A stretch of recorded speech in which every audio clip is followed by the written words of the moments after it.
So like I just always was trying to do business related things to just kind of make money. But I think the mindset shift that I had when I was younger, and I think everyone that's younger has, is it's like, what's the fastest way to make quick money, right? Like you see all these guys on Instagram, you see all these guys on YouTube, and you're like, I want that lifestyle. Like, what's the quickest way to do it? I'm even buying books about how to trade stocks and trying to figure out that game. Like I'm just trying to learn as much as I could. And, I think any like good entrepreneur, they just have so many failures, and that's what I had, and that's eventually led to Leapbird. Ladies and gentlemen, we've got Nick Abraham in the house. Nick, introduce yourself. Actually, I'm gonna tell one interesting thing about Nick to pique your interest. So, Nick has 150 active clients at the moment for a lead gen agency, like I believe four SaaSes, right? Is that correct? I don't know. Anyway, but I'll let you fill in the details because Nick is an interesting dude. Happy to have you here, Nick. Yeah, absolutely. Thanks for having me on. I think we're at like 156 clients currently right now. And then with the SaaSes, we're starting to like kind of roll them up into our agency because some of them just don't really have like a strong product market fit. So it doesn't really make sense to run them as like a solo product and just kind of use them within the agency. So yeah, that's really it. Been running Leadbird for I think about 4 years now.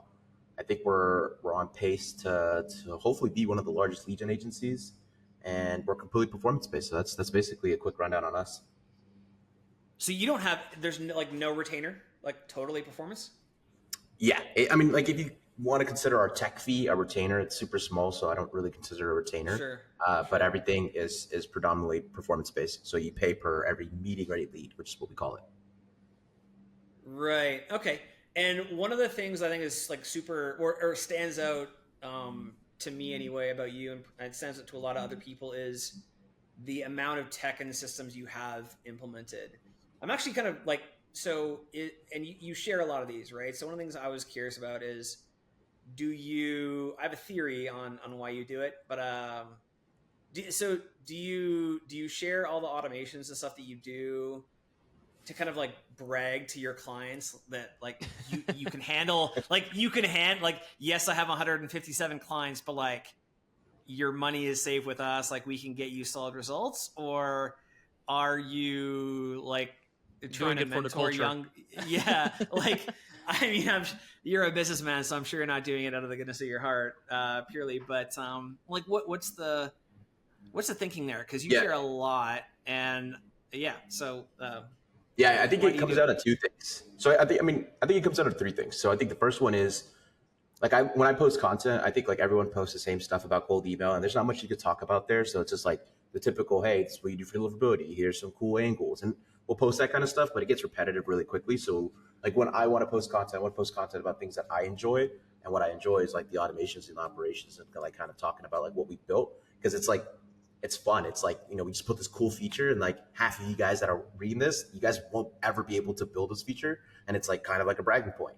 I think the other thing too is that, with most people that sign up with a lead gen agency, they see that like, they don't want to work with an agency where they've only managed 5 clients. They probably won't be able to do a great job, right? So unless you're getting a crazy good deal, it usually doesn't mean much, and it like won't make much sense. And they probably wouldn't be a good long-term partner. And like I think like anyone that's hiring agencies, they should realize that like the agencies that are going to do the best are the ones that have actually managed and have experience doing this with a ton of clients. Because if they haven't hit that growth and scale stage, whenever they do, you can almost guarantee that everything that they're doing with you is probably going to fall apart.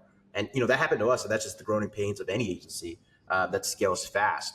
And so like I think that's like another point that like we like to really push across. And I think that the last one is, I think a majority of my followers are like all lead gen agencies. So you could say like direct competitors. I'm never going to release a course. That's just not like my type of vibe. But what I would love to do at one point is be able to like license out our entire backend. So like all the tech we've built, and be able to license that out to lead gen agencies, because they know that, we're at the very top when it comes to operations, automations, and just like overall, just like building a lead gen agency. So I think that's kind of like why I show a lot of the automations and stuff like that. But I think also too, it's like, a lot of people that want to hire a lead gen agency, when they see like this crazy thing that no one else is speaking about, they're like, oh shit, like I need that. And so then they'll reach out and try to get a call with us and sign and whatnot. Love it. I got a question for you. Obviously, you've been sharing a lot of this stuff on Twitter, but lately I've been seeing a pivot going into crypto, or at least I saw a slither of it. Can you walk me through what happened there?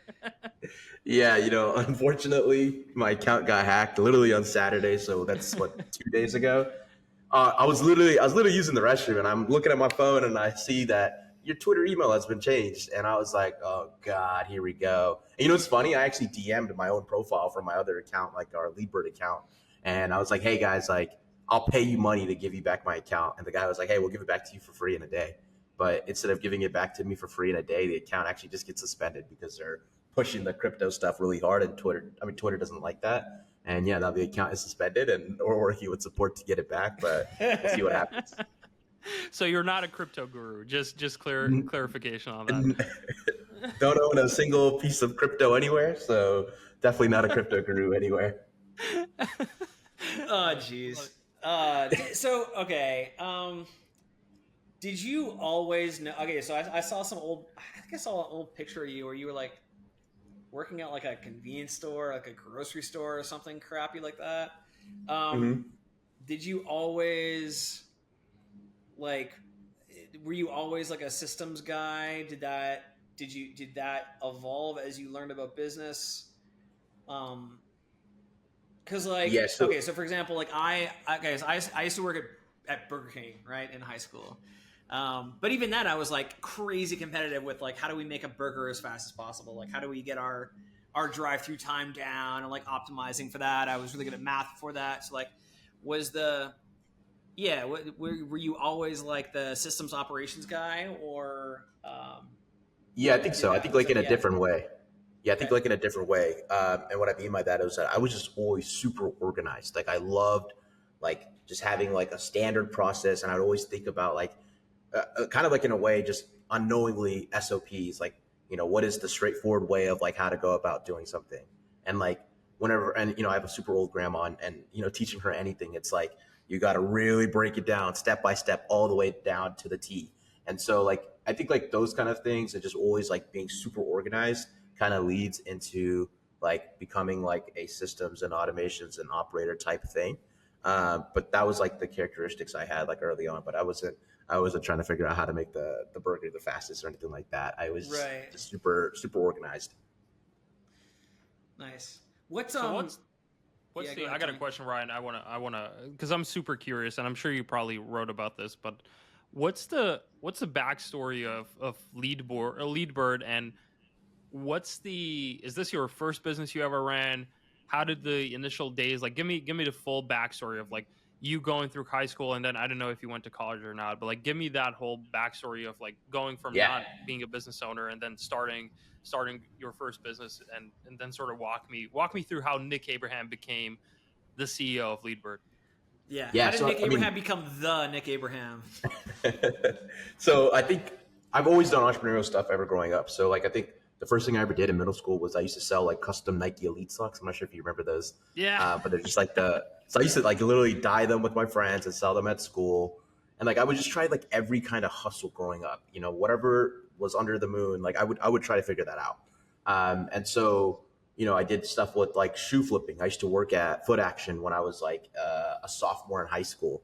So I used to get like the Yeezy drops early, and like the Space Jams, the Jordan 11s, like all that stuff. I would go resell them on StockX.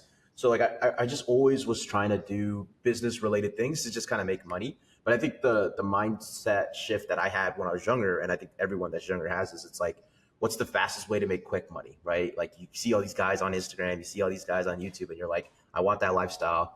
Like, what's the quickest way to do it? I'm even buying books about how to trade stocks, and trying to figure out that game. Like I'm just trying to learn as much as I could. And I think any like good entrepreneur, they just have so many failures, and that's what I had, and that's eventually led to Leapbird. So I think my first ever like kind of business success was I grew an Instagram page to about 50,000 followers. That was like one of those like theme pages, and I was selling like growth Instagram PDFs off of that, and like Mhm. that. I think I was a senior in high school, and that got to like I think like $3,000 to $4,000 a month, maybe a little bit more. And, Solid. at that point, yeah, and I was like, and it was all pure organic traffic. I was like, oh, this is like huge, it's like right into getting into college, like was doing pretty good. Off of just like selling the PDFs. Obviously there was highs and lows. I think like the peak when we released the PDF was like probably in that 6 to 8K range. But Nice. yeah, like that was my first like real true success. And it's funny, like my freshman year in college, I ended up working at the gas station we were talking about earlier, and I was still running this Instagram page. And I was just like, damn, this is crazy. Like I'm getting paid like $11 per hour, but like, I'm not putting in more than like 2 to 3 hours worth of work on the Instagram page. And that's like outputting way more than a whole day of work. And so it's just like seeing that kind of like really shifted me into understanding like, okay, there's higher leverage things than getting paid per hour or working at a job that I should probably look into. And so eventually I ended up selling that Instagram page for some really ridiculously low amounts of money. I think I sold it for like $3,000 because I just wanted to go on a vacation with, I think, my girlfriend at that time. I say at that time, but I'm still dating her now, which is funny. She's gonna hear this and she's gonna be like, "What the hell?" But yeah. So we wanted to go on a vacation or something like that, or I wanted her to buy her. I don't know, something there. And so I ended up selling the page because I just wanted a quick money grab, which was, obviously a dumb decision at that point because it was cash flowing. And I eventually ran out of money, and I was like, okay, like I want to start growing, or I'm going to start growing Instagram pages for people as like an agency service. And so I ended up building an agency that was like a full stack agency. And, I was growing Instagram pages as my main offer. And like, I just chose doctors as random niche to target into. And I like, built the website, what's called created the LLC, and I just kind of sat there and I was thinking like, how the hell do I get clients? And that was like the bottleneck. And so then, I went down the rabbit hole of like learning outbound sales. So like got a couple books, watched a lot of YouTube videos, and tried like everything from cold calling to cold emailing to uh, running Instagram DMs, like all these type of things. And I eventually just got good at it. And I was signing a decent amount of clients, but the product that I was selling, Instagram growth for doctors, churn was super high, obviously because it doesn't really solve the pain point for them. It doesn't really help them generate new patients. And so like I was probably churning like half the customers I'd sign within a month, maybe 2 months. But that was the first ever business that I was able to hit a $10,000 month. And so that was huge for me. I think I was like at that time, like a sophomore or junior in college. And eventually I just saw that this business wasn't a business that would scale because like it doesn't have like what I call service market fit. Like what I'm selling is not a solution that the market actually wants. And even my margins weren't even that great because the way we were kind of going about Instagram growth at that time, like we were charging like $500 to $750 retainers. I would have a whole team in the Philippines that was like editing videos and then doing like the manual engagement. And so like, there just wasn't much of a margin for it to actually like work. So, when I made the $10,000, like my take home was probably under 1,500, I would say. And I was working super hard. Yeah. And didn't know how to run the business at the time. Whoa. Yeah. That's yeah. And, Okay. and, I was working like, that was probably like the most I've ever worked in my life. Like, 80 hours a week, bare minimum. And was just always stressed because I was just trying to like make sure that I was, handling all these clients myself, didn't have any account managers, none of that. And then what I really liked about that entire biz model though was the outbound sales. Like I was obsessed with it. Like running the cold emails, getting all the positive replies, booking the calls, like that part was super fun. And I think I had like a Facebook group where I was kind of like documenting a lot of this. And I had a lot of people in there that would reach out and be like, hey, like, can you do this for me? Can you book us calls? And I was doing that for them on the side. And that eventually became Libra because I figured out that I could do cold emails really well. And then, we just had a whole bunch of advantages that helped us along the way. I was able to partner with a couple people to build a couple, SaaSes that helped lower our cost. So I was able to run at a lower price and still be extremely profitable because our margins were higher and just do a lot of other things that kind of, obviously took us to where we're at right now. But yeah, that's kind of like a long-winded story of like how everything came to be. Yeah. What's interesting is the fact that you actually had like a business first.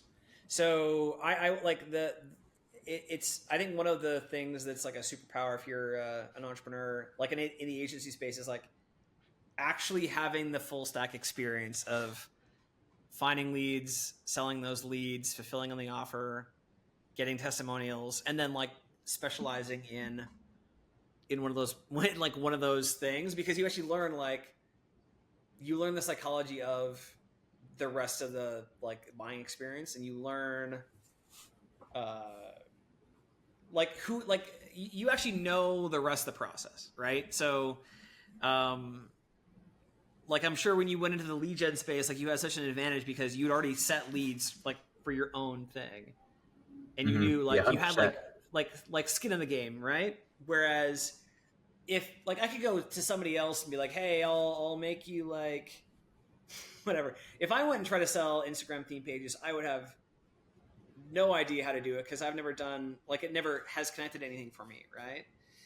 So yeah, I think that's super. Do you think it's do you think like somebody coming into the cold email space, if they've never run like the rest of a business before, would have the same level of advantage or success as somebody who's got the experience of like running the full stack?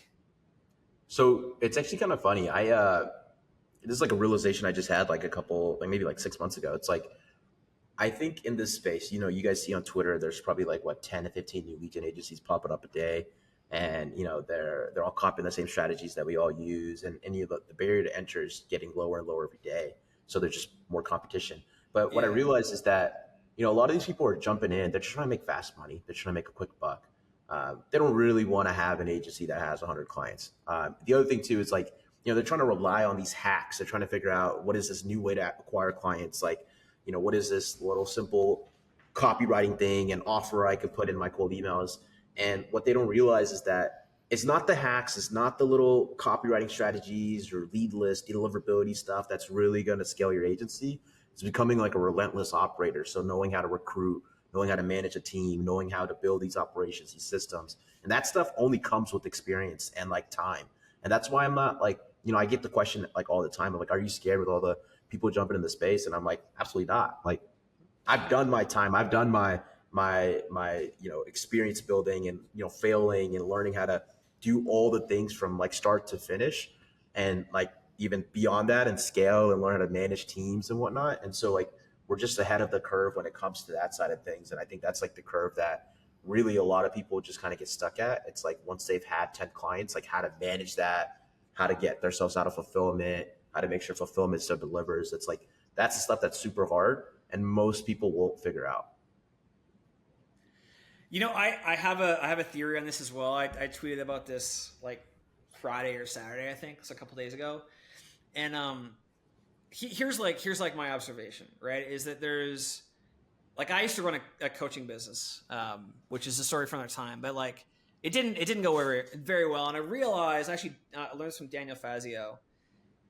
He said that if you want to run a coaching business, you have to be kind of like famous, right? Because otherwise, like no one's going to trust somebody who has like 20 followers to be their coach for like literally anything, because the amount of trust that you need to be a coach is so high, right? To make money as a coach is so high. So you have like, I think, two types of agencies in this space. You have an agency that started with partners, and it's like a bunch of friends that join together, and they're all willing to work for basically $0, willing to like hustle really, really, really hard. You grow up to like 50K, 100K a month, whatever it is. And then they like realize that running an agency is actually extremely challenging to like recruit the team that's a fresh team, right? And then they pivot to go and do like an info product offer, right? Or like some other kind of like biz op. And then you have like the people that they teach the marketing offer to, who, if they're like solo founders, like it's challenging to go from like 5 or 10K to 15 to 20, because that means like hiring a team and learning operations, which not a lot of people are like even teaching in this space. Like there's really not a lot of like most of the dialogue on the internet is like, how do you go to 0 to 10, right? How do you grow an SMMA? How do you get your first clients? Whatever. No one's like, here's how you hire a person without going broke, right? Or here's how you like hire a person without crushing your client results. And so I think it's like my prediction is there's gonna be a lot of like 10,000 person agency or 10,000 per month agencies that are run by one person who's like completely overworked, who just like cannot escape that level unless they learn operate. Like that's the operations thing, right? Is getting there, but the sexy content is like, how do you get 30 calls booked per month, right? How do you get unlimited leads? How, like, well, yeah, you gotta like then keep those clients once you have them. I think the other thing too is that like a lot of these agencies that pop up that have like a lot of co-founders, so they have like 2 to 3 other co-founders. What they don't realize is that I honestly think in the agency space it's better to start off alone because you acquire more skills. So I think that's like one of the best things that ever helped me. Like I'm a solo founder, I built my entire team, went and hired everyone, and throughout this entire process, like I've learned sales, I've learned lead gen, I've learned the operations, I've learned the recruiting, the management. I'm just learning all of it. I may not be a true master in everything specifically, but I'm learning it. And so like these skills translate. So I could, let's say Leadbird fails for some odd reason tomorrow. And, I need to go start another business, or, I have another great idea. Like a lot of these skills that I've acquired by running Leadbird translate. And I feel like when you have a co-founder that kind of limits like the skill of acquisition that you don't get. And then, you're basically, let's say you're equal partners, you're splitting the pie 3 ways. Now your margins are lower. Whenever you're trying to remove that specific partner from whatever role they're doing so you can scale further, like it makes it a lot harder. And I truly don't think that I would have got to where we're at right now if I had a co-founder. And I think a lot of people start businesses without realizing who their partner is. It's like, you need to have a partner that has skills that you don't have, right? Or has like some hidden, unique advantage that you can't buy in the next 12 months. That's going to help you, 10x your business. And so I think like a lot of people just kind of hop in because like they're afraid to actually run it on their own and fail on their own. But it feels good in the moment, but I think in the long term, it really does hurt most agency owners. Yeah, that's interesting. I don't know if I have to like respectfully or like maybe qualify that, right? Like, yeah. As long as your co-founder isn't Croatian, you're probably all set. But so crazy so Slavic, right? I think you're right, crazy Slavic. Yeah, I mean, I would definitely agree to like businesses. What I really like about business or like any kind of project or challenge that I take on is like the skills or like the mindsets you learn along the way. And like whether you to me, like Tony has taught me a lot, or just like we talk a lot about, hey, we should do this, or we should try this thing, we should try this thing, we should try this thing. I almost look at like, to me anyway, my perspective on having a co-founder is like having a coach that you talk to every single day. And so the way that we're thinking about it is like growing the pie just twice as big, twice as fast, versus taking limited equity. But at the same time, like I've had businesses before and Tony's had businesses before where we were solo. And so I think there's probably like, I think there's merit to doing it both ways. Yeah. Like I'd say, yeah, I agree with you, Nick, in terms of if this is your first go, I say start a solo business, because 100%. by you being solo, you're going to sort of And have to like, jump and then I would say you guys are a good parachute pair as in you're the sense falling. where like, right, I feel like you're more of like a developer. And then Tony's more of like, teams management, like the actual like people management side of things. And so I think like that meshes well together. And I think like both of you guys are older in the sense of like, you're just more mature. When I say this, I'm speaking more of like the first time business owner that's like, 18 and 19 years old, kind of doing this with a friend. That's the person I'm speaking to in that sense. Yeah, absolutely. And like here, I mean, the other thing too is like if you're 18 or 19 and like somebody comes along and they want to partner with you, like you have no idea, like you just have their words, right? You have no idea what this person's no track record done. They have zero track record, and all of a sudden you want to give them half of your business, right? So they could be a complete disaster from a character standpoint. They could have no work ethic. I would say the long story short when it comes absolutely. to it. This is my. I mean, I've done opinion. a good amount of partnerships and. Go for it, Nick. Sorry. Go ahead, Tony. Sorry. No. I was just gonna say that like I've been in a couple of business partnerships where like I realized that I would have been able to go a little faster and further Mm-hmm. if I was able to do it alone, just because I would have like complete control of the business decisions. Um, and but there are other scenarios where I've had partners where I'm like for example, I'm partnered up with my CTO on a new SaaS that we just came out with, and like I know for a fact that I would not be able to grow this without him because I'm not a Yep. developer by any means. And so like I think business partnerships it's case by case, but I think in some cases it's an amplifier, in some cases it's not. And so yeah, I think it's just like important for like anyone that's listening to just like really think it through all the way and make sure that they're choosing the right person. Like I think Yeah. business partnerships are even more important than like marriage because it's like there's a lot. Mm. I mean, actually, I mean that's a tough one. I don't know if I would say that out loud. Okay. Yeah. But I Well, think I think they both I'm go gonna to ship this space. to your wife, Tony. Oh yeah. See if she agrees. Yeah. Nick, I would. what do you think? What do you think about Instagram theme? Not even theme pages, but Instagram for like agencies or service-based businesses that are like. I mean, like, okay, so I'm thinking like for us, right? So hypothetically, do you think it'd be a good idea to like start a bunch of reels and then promote some kind of like lead magnet, or the other, because the other thing I'm thinking is like, how many serious business owners are actually on Instagram? Like, and maybe this is a mental block. Maybe this is a You're thing. just Like, old, I'm Ryan. 38, You're right? just So you're to just me, old, Instagram right? is for children.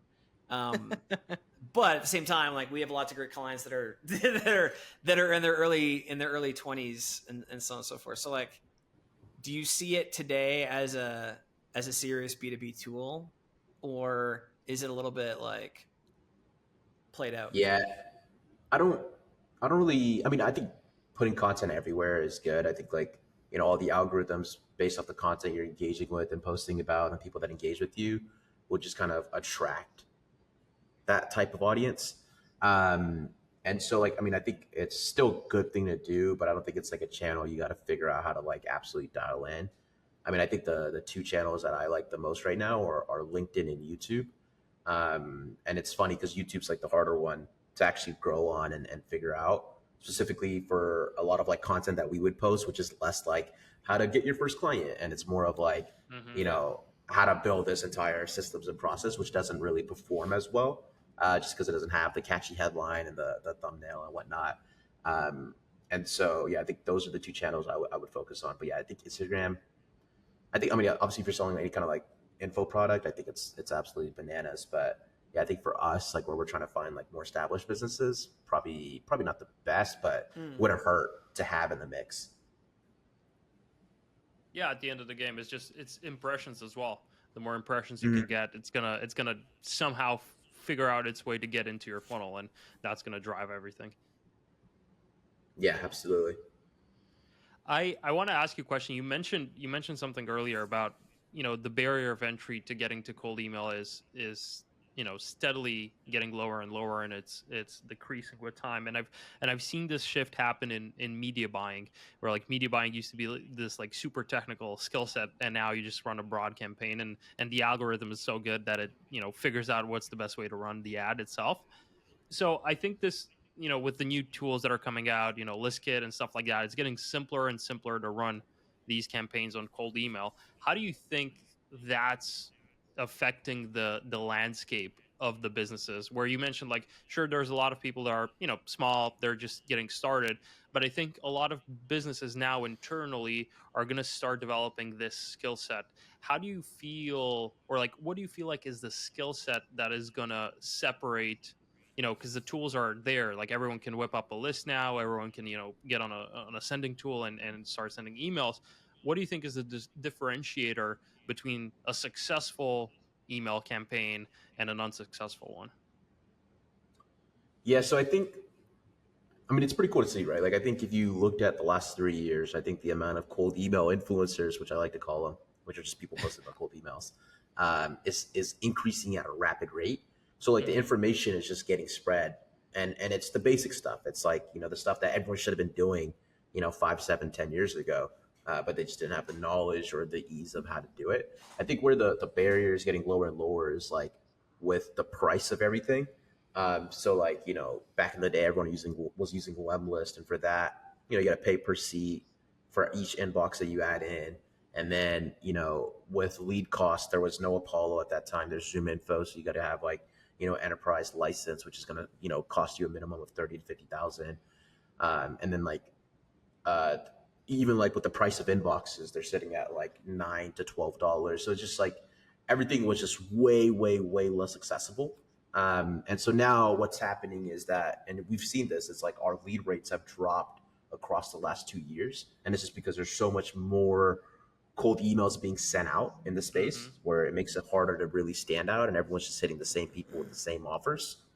And so I think like what makes the campaign stand out now, it's I mean it just all comes back down to the offer, right? Like if you're doing and having like a tangible offer that actually is wanted by the market you sell to, you could sell it and send it in any way and still get really incredible results. You'd be surprised. Like one of the offers we send for a client, we're booking them, or we're sending them over 100 plus leads every single month, and it's a 6 paragraph email, has a whole bunch of links in it, but it just is such a good offer for the market that they sell into, that it just performs super well. So I think the first thing is that you just got to have the right offer and sell to like the right audience. And so like staying less general and staying less broad and getting more like hyper specific is what's going to really help. And then I would say the next thing is just figuring out how to like make the email seem risk free. So if there's like a freebie that you can give or some service that you can do for free, of course you're going to get like some low quality leads. You just got to have that filtering process to make sure you're only taking on businesses that you would actually want as a client. I think that's what's going to help you really stand out.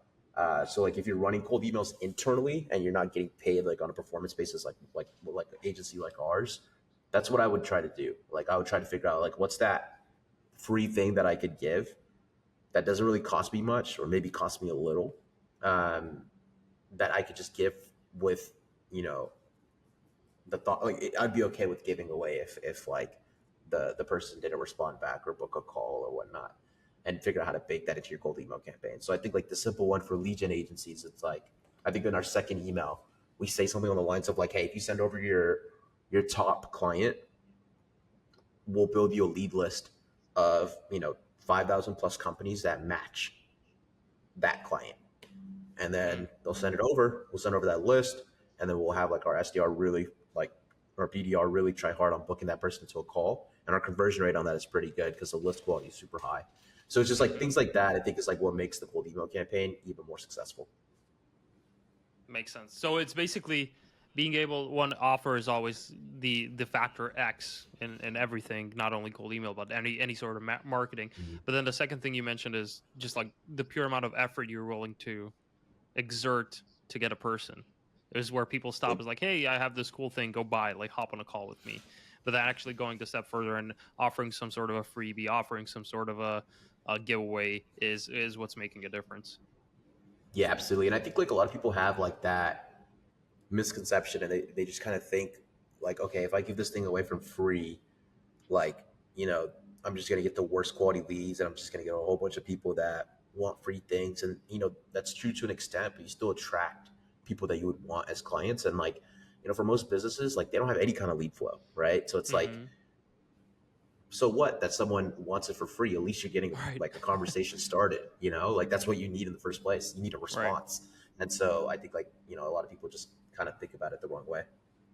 Right. What do you think, and do you think this is a possibility? And if so, how are you sort of planning for it? Google or Microsoft or whoever comes out with an algo change and says, all right, no more cold emails. We're able to spot them, and somehow they're able to filter them out, and cold email as a mechanism goes away. Do you think, one, that's possible? And then two, if so, how are you preparing for it / adjusting for like for the future where that's a Yeah, distant so I think but still I don't possible think cold possibility? email as a channel will ever go away, right? Like email isn't owned by Microsoft or Google, right? It's Mm-hmm. what's the word? Like they're just the biggest people in the space for it. Like I'm sure they're gonna come out with things that, and they have in the past like 3 to 4 years. It's starting to get even more increase, but they're going to constantly come up with updates that make it harder to land in primary and whatnot. But at the end of the day, like I think it comes back down to a couple of things. Like I think there's always going to be people in the space that figure out a way to make it work. And I think like with cold emails, there's always going to be there's always going to be a way to make it work, because at the end of the day, all we're doing is doing what you're doing in a regular email, which is sending like a relevant message to someone and reaching out about something and seeing if they're interested. So I think like you just gotta keep the fundamentals, send like something that's hyper relevant, and like you're always going to figure out a way to land in primary. I don't think there will ever be a way to like completely block cold emails, Mm-hmm. like all the way through. I just don't see how that would be possible. But hey, if that does happen, I think like our skills translate, and we would just have to pick another channel. So like the next channel I'd hop on immediately is either outbound cold calling or like LinkedIn outreach. And so Mm-hmm. yeah, I think like you just have to see that ahead and then kind of pivot accordingly. Makes sense. Makes sense. And the reason why I know I'm always sort of doom and gloom, but I guess I run operations, so I have to be. And he's but, Slavic, so and I'm Slavic, right? So I'm always doom and gloom. No, but that makes a lot of sense. Ryan, you're up. So is Tony going to follow up the question? I Oh, there we go. yeah, we're back. There you go. I'm back. There we go. Ryan, I thought I just offended you so deeply that you were like, "Oh, Slavic, I'm no." That's funny. Yeah. You got the next question, Ryan. Oh, okay. So, all right. So, speaking of outreach, right? I mean, I'm sure you do too, Nick and Tony. Like, I get quite a lot of like cold DMs. Not so much cold email, but cold DMs for sure, offering various things. And what's super interesting about like your story about the 5,000 leads is like, I think what a lot of people don't realize is that you can reach out with whatever offer, but we're always going to, anybody receiving it is always going to be evaluating it in a context of like the quality of the thing that you're offering. And well, I guess for like Instagram DM or like a Twitter DM or whatever, in the context of like your profile. So I wonder, or like, I'd love your guys' thoughts on this. Like, I think everybody's down the whole rabbit hole of like $100 million offers, just make the offer. And it's like this battle to see who can like say the bigger number or like the better thing, or give a giveaway that's just like genuinely not very good, or it doesn't match the context of the profile. So like, for example, I get offers that are like, hey, can we do a analysis of your YouTube channel for free? And I'm like, well, sure. Like, how many people do you have on your YouTube channel? Because like the analysis that I get from somebody with 1 million subscribers, if it could be the same analysis, they could be saying the same thing, right? Is very different than the analysis I would get from the person with zero YouTube channel. Or like, hey, I want to help you with branding on Twitter. Like, if you have fewer followers than me on Twitter, like, I'm not going to listen to, like, it doesn't matter what you say. I'm not really going to listen to that. And yeah, and so I almost wonder if we have an abundance of offers now, but a lack of, I don't think people understand like the context for making an offer, or like the amount of trust and reputation that you need to make the exact same offer and have people actually like listen to you. Or if you have a bad lead, if you had a list of 5,000 leads and it was like a bad list, people would be like, well, never mind. Like I'm going to work with you less now. Like, I don't care about the free thing, because the free thing is bad. So I think it kind of comes back down to, I think it comes back down to who you reach out to, right? So I think like, so like in your case, right? Like if they have less followers and they're hitting you up on Twitter DMs, like it makes no sense, right? So like I think a lot of people running that kind of outreach, like they'll probably get similar messages from people like you, and so like you see that, then you need to pivot and then you need to change your offer. And it's less of like, hey, can I do analysis on your current Twitter profile? Maybe it's like, let me go on LinkedIn Sales Nav, look at people that have posted LinkedIn content, and adjust my offer to look to, hey, I saw that you're posting on LinkedIn a ton, but I couldn't find you on Twitter. Could I help you, you know, what's it called? Repurpose your content from LinkedIn on to Twitter for completely free for the first, 10 posts or something like that. Then it's like, it'll make sense. Like you'll probably get some conversions on that. But I don't think like a lot of people think that far ahead.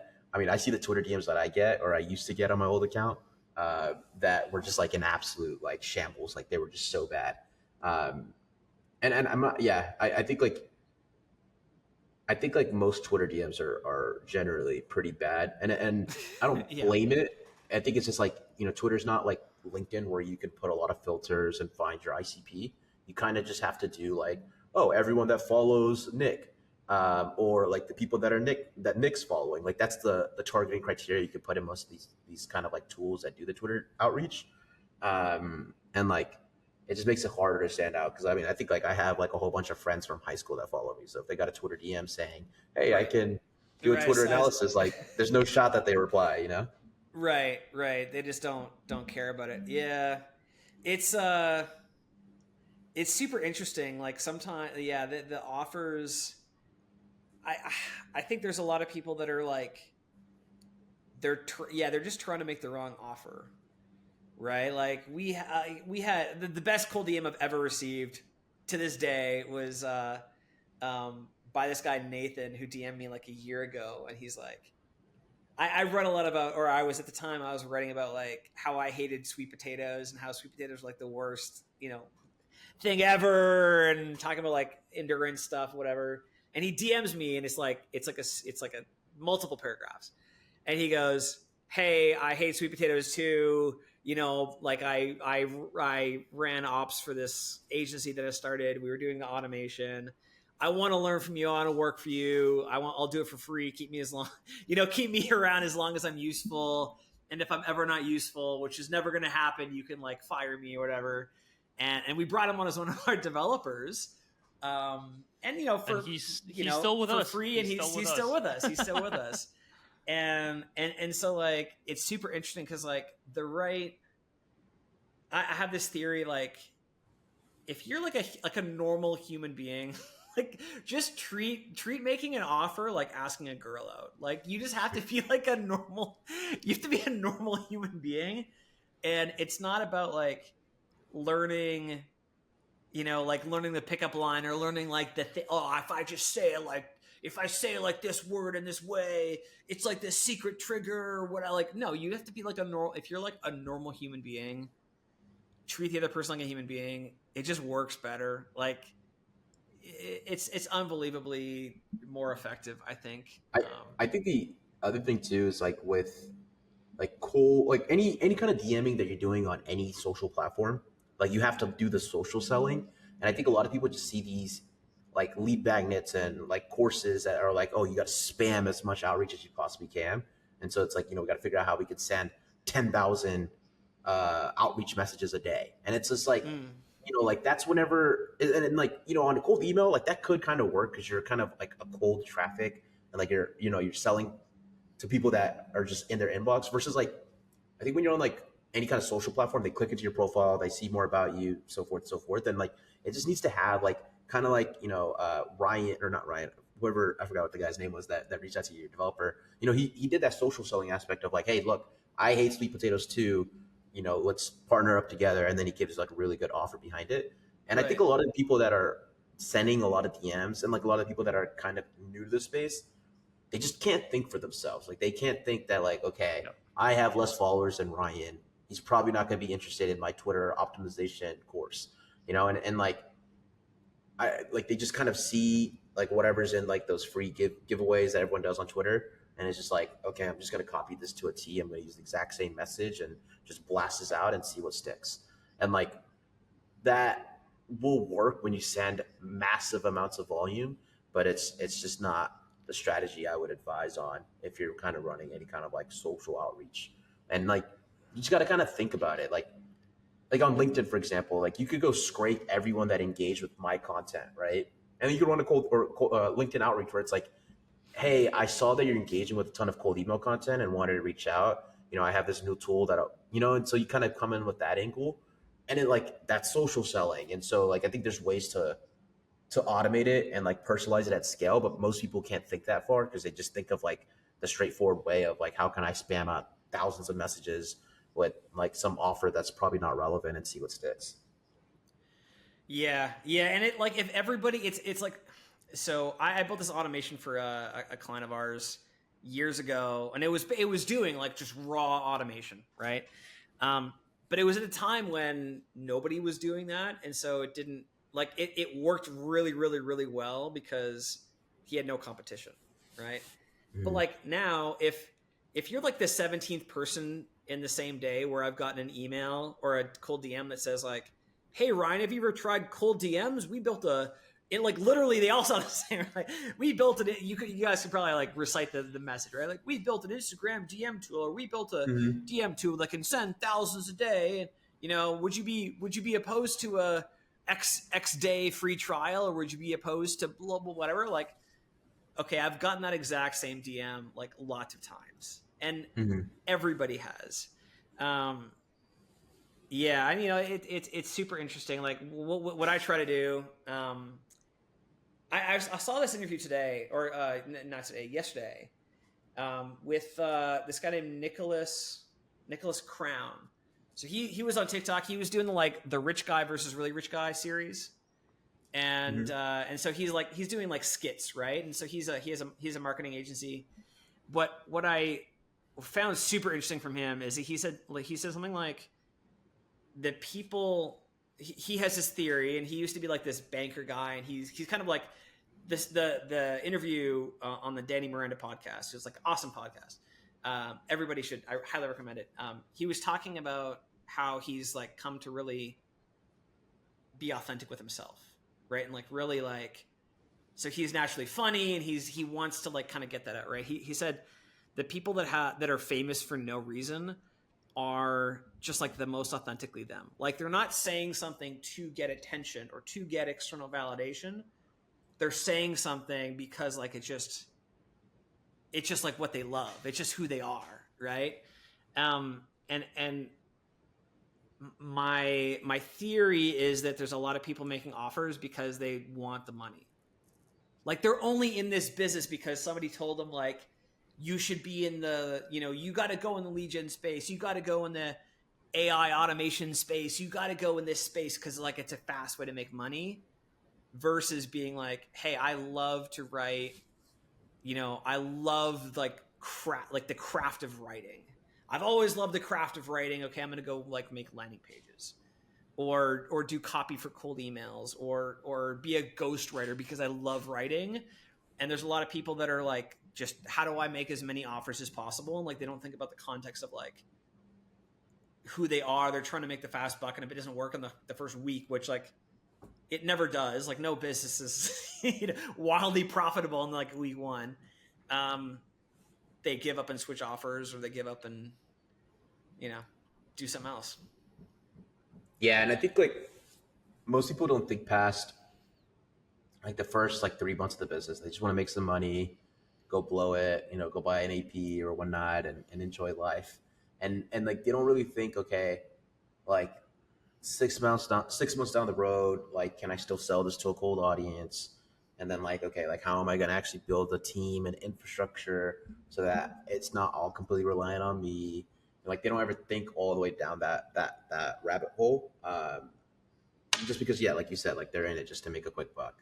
They're not really in it to like become the best in the space or anything like that. And I think we're gonna see a lot of that in the cold email lead gen space. Like I see like 5 to 10 of these guys pop up, and I did a ton of consultations with them, like in the last like 2 3 weeks because I was trying to raise money for one of my cousin's kids, and so like it's just speaking to a lot of these guys, like dude, like none of them really have the skills or the know-how, which is completely fine, but they also don't have like the willingness to figure this out. Like a lot of them, like they would probably be better fit with just having a job, which is totally okay. Yeah. And so like I think that's like something we'll see in the lead gen space. A lot of these guys that just like they start switching offers way quicker because they realize like the cold email lead gen space, it's tough, it's competitive, and like Yeah. it's like if you're not wanting to do this for the next 3 to 5 years, it's not the quickest way to make money.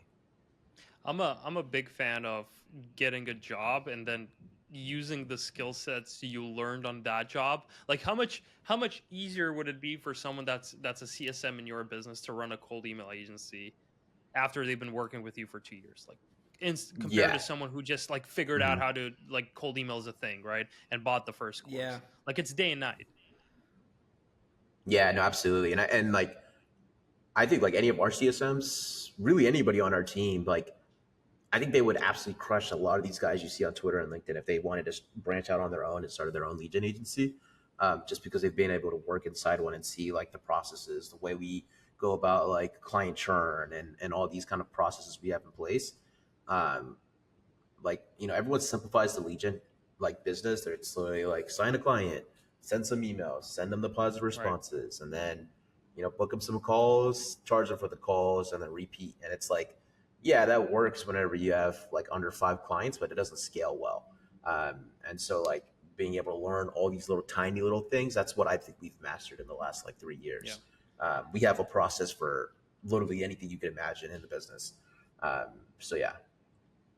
And I think that theme is like so often across all businesses. Like we're seeing it in our space as well. Like everyone is trying to start an AI automation company because they've saw ChatGPT is like trending on Twitter. We're like, and we tweeted about it the other day. Is like, good luck competing against Ryan, who has 15 years of engineering experience and automated for like Nestle and Mars. Like genuinely, good luck. Right. So it's and I think across the board, just being a bigger professional, it's what's going to get you success in any business model, not just automation, not just cold email. It's, I think, across the board, being a professional and having the standards of delivery, of not getting the client's money and then delivering a subpar service and then just letting the client go, doing the extra thing, sending out Christmas gift cards, stuff like that.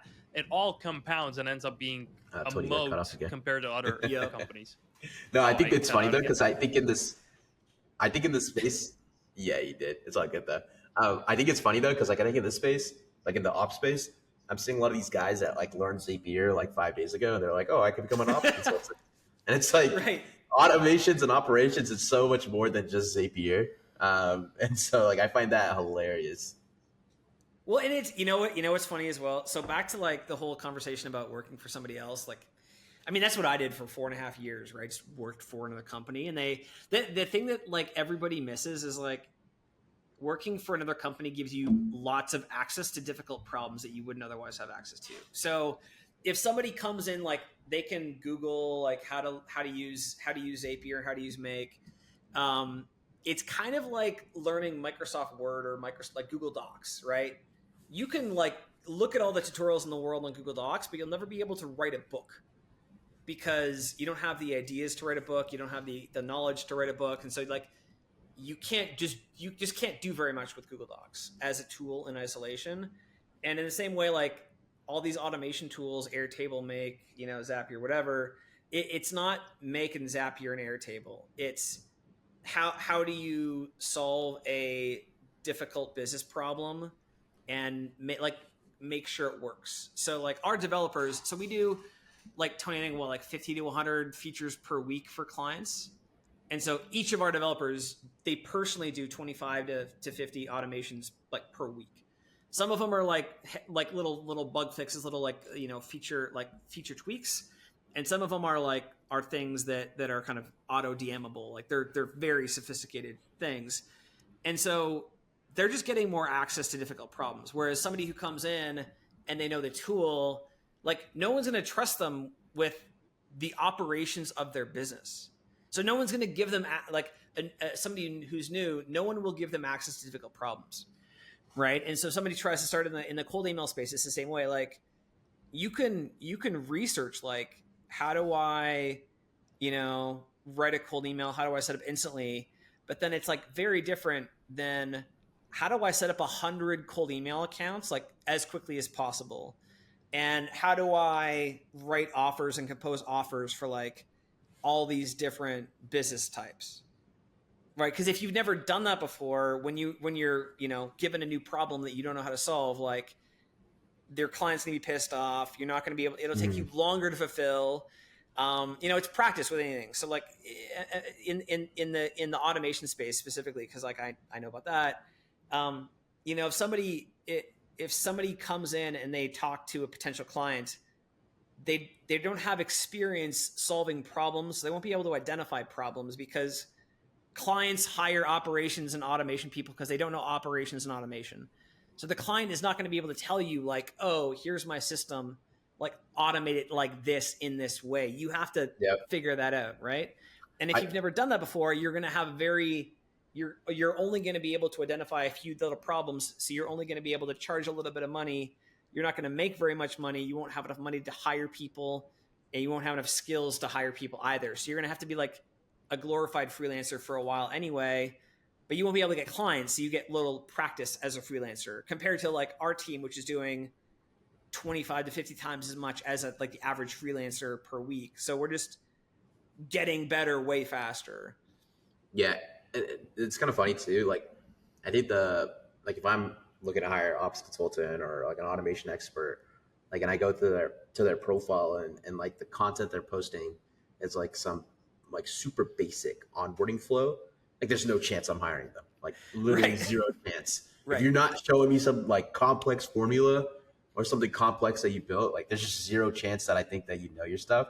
And it's funny because like the reason I say this is like I got this auto DM or DM from this one guy, and like I always see him on Twitter. I don't even remember his name is, but I always see him like commenting on stuff, and I've seen him go through like 3 iterations of offers. Like I think first he was like an email marketer, and then he was like a UGC content agency, and now he's like an ops consultant.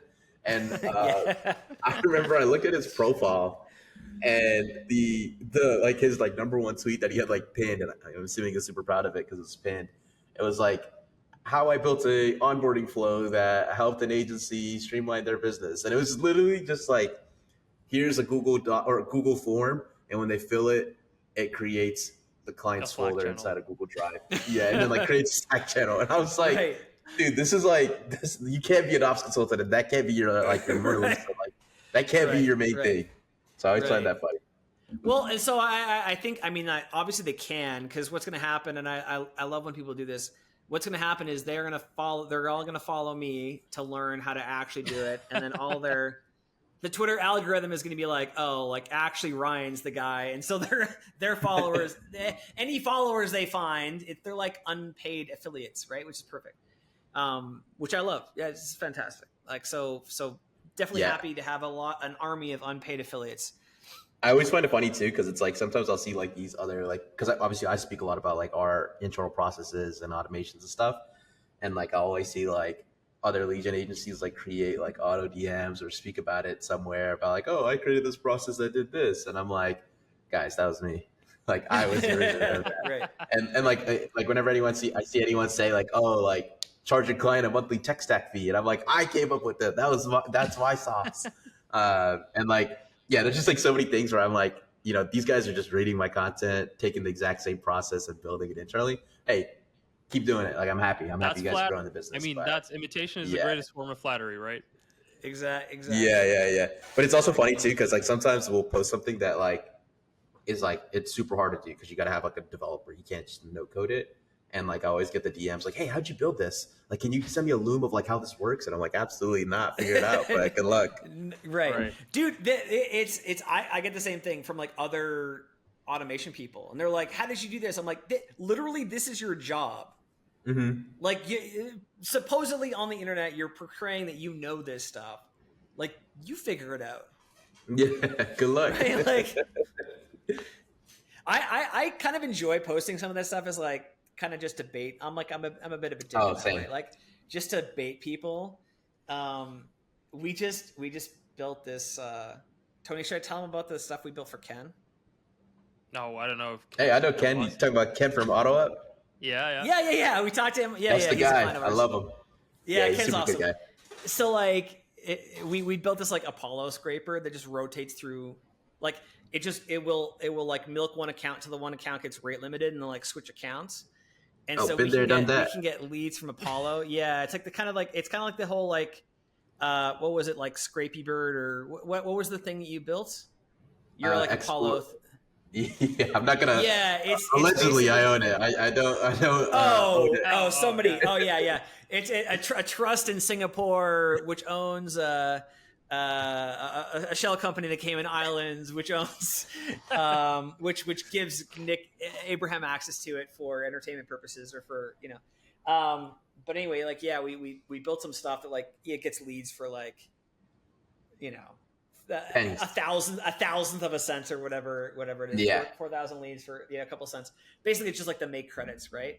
Yeah. But yeah, like genuinely, like we don't hire anybody. Like we do no code stuff, but like we don't hire anybody who doesn't know how to code. Like you have to know how to code, because like I just found that there's people that come in through, like they want to do like operation stuff, and they learn like no code stuff as their first technical thing, and they just don't know how to solve anything like in any way complicated or like sophisticated. Anything that doesn't have a native integration, like they can't figure it out. Oh, they don't know. Like, yeah, like, if you give them like JSON, they're like, I don't know what to do with this, right? Or like if you're like extracted with regex, they're like, what's regex? And you're like, okay, hold on a second. Let me back up here and like teach you like HTML first.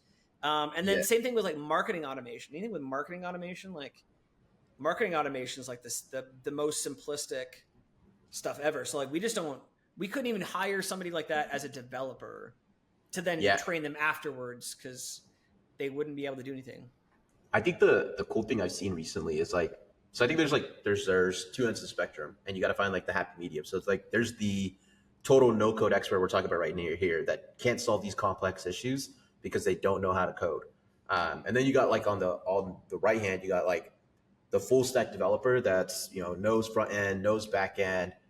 They're talented all the way, but then they overcomplicate things. So they like they have no idea of no code tools, and like if they just need to build like a simple integration to create a Google Doc or something like that, they're thinking like, oh, I'm going to code this thing from like top to bottom, right? And it like, takes like 10 times longer than it really should. Yeah, and it's like if you could find like those developers that are starting to learn no code, so they start off as a full stack developer and they learn no code and understand like the fastest way to build things and like how to build an MVP, and then the things that don't scale or can't be solved to code, like that's like the perfect developer, in my opinion. And like all of our that's exactly who we hire. Yeah, that's exactly. I would totally agree. Yeah, totally my CTO did a really good job, because he actually started learning all these no code stuff. He used to work at IBM or Deloitte, one of those.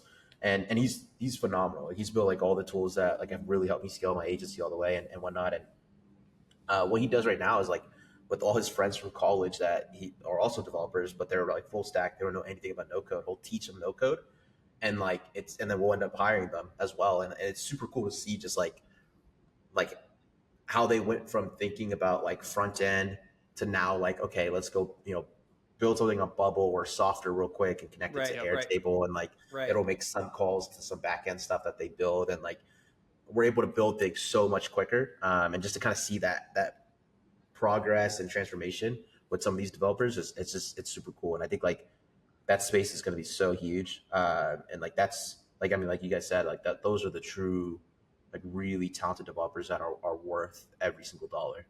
Yeah. And if someone here listening happens to be that person, Tony@OpsKings.com, send over your resume. We're looking for more of you guys. We're hiring now. Yeah. We're unless you work at Libra, then stay with us. No. You guys you're not gonna learn. If you want actual variety of challenges, and as get to work with plenty of lead gen agencies. And by the way, all of Nick's ideas he posts on Twitter, and all of our clients are like, "Hey, can you build this?" Yeah. And then Nick is like, "No." He just tells everybody to hire us. And so Nick is a great affiliate for us as well. Nick is a great lead channel for us. Like Nick is probably us, like, every time Nick does an auto DM, we get 5 to 10. Oh yeah, I love to hear that. It's fantastic. It's fantastic. I need my percentage in equity. Right. Yes, so yeah. We'll give you we'll get someone in your team to like, ship us a shirt or something. We'll get you a lead bird shirt or a lead bird, something. I leave bird love merch that. for working at OpsKings. Like, yeah, Yeah. a little bird with like a little crown on top of it or something. I don't know. Yeah. No, Yeah. it's actually funny too because whenever anyone asks me like, "Hey, how do you build this?" I'm like, I have no clue. Like my CTO built it, but he's not gonna build it for you. So just reach out to these guys. Like they'll figure it out.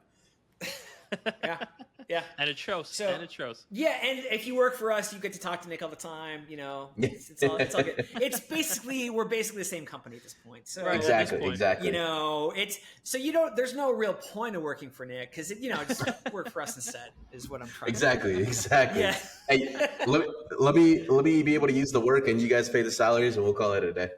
Oh yeah. Yeah. That actually makes sense. No problem. No problem. I don't mind. I don't mind sharing it. You got some. I mean, dude, like seriously, your system stuff is really phenomenal. Yeah, You know what's cool really, too? really It's good.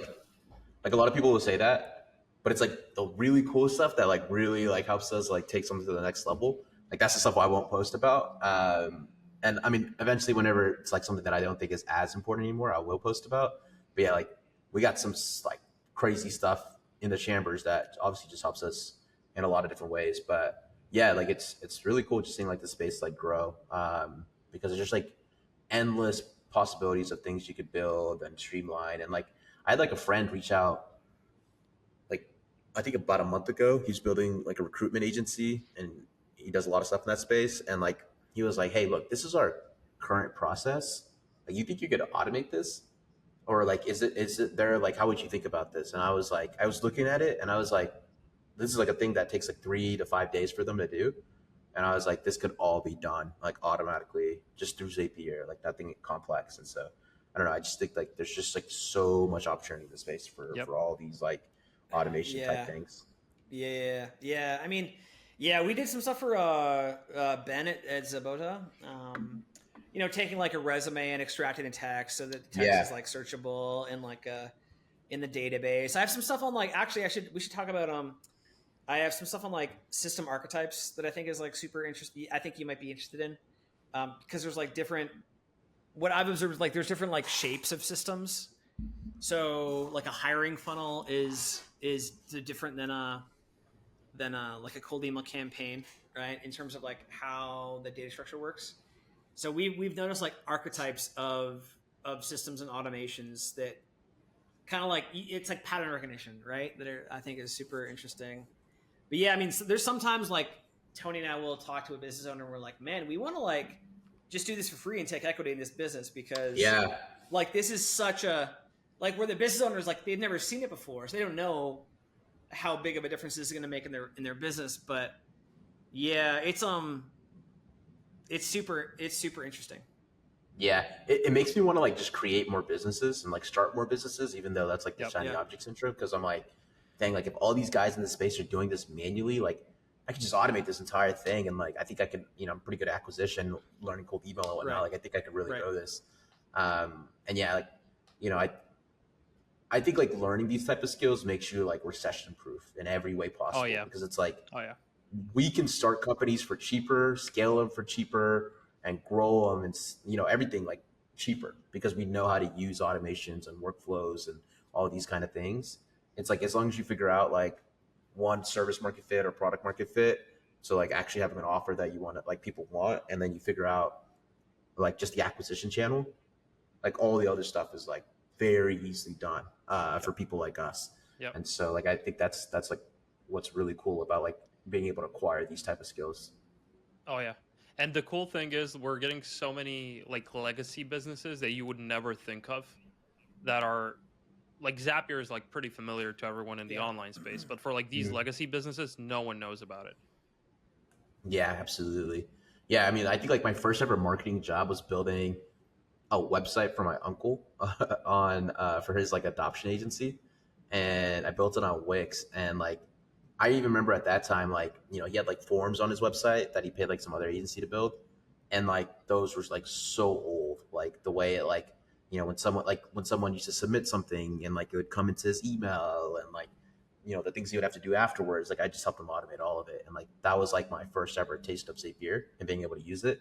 But yeah, I just think like it can be used anywhere and everywhere, and like I'll even whenever like my girlfriend needs something for like school where it's like a repetitive process, like I'll figure out how to automate it, Yeah. and things like that. It's or like if she wants like a notification for a whole bunch, like this is like a simple one, like whenever she stars an email, she wants it to like send to her checklist, and it's like that's the easy one. Like you don't have to copy and paste it, Right. and like you can use Zapier for it. So I love like the no code space. I think like it's so huge and it's only going to get better. And I think like as more and more people like you guys are like posting content in the space, it's only going to continue to keep evolving. And like yeah, like I think even with like ChatGPT and OpenAI and all the possibilities there, it's like it's just going to get crazier and crazier. Yeah, it is. It is. We're gonna have to wrap here, but we're gonna ask you the most important question of all, which is, and it's a legacy one. What should we name the podcast? The so far unnamed podcast. He might have cut out, I think. Tony, you but- totally cut out no. there, buddy. Oh no! There we go. Am I back? We'll Yeah, you're rerun back it. now. Rerun it. Yeah. So, Yeah. most important question of all: what should we name the podcast? Let's keep it basic. Let's keep it the Ryan and Tony show. There we go. All right. All right. Hey, simple scales, fancy fails. Works. Awesome. Well, thank you guys All for right, having me boys. on. I enjoyed this Yeah, conversation. It's been a pleasure, Nick. Thank you, sir. Absolutely.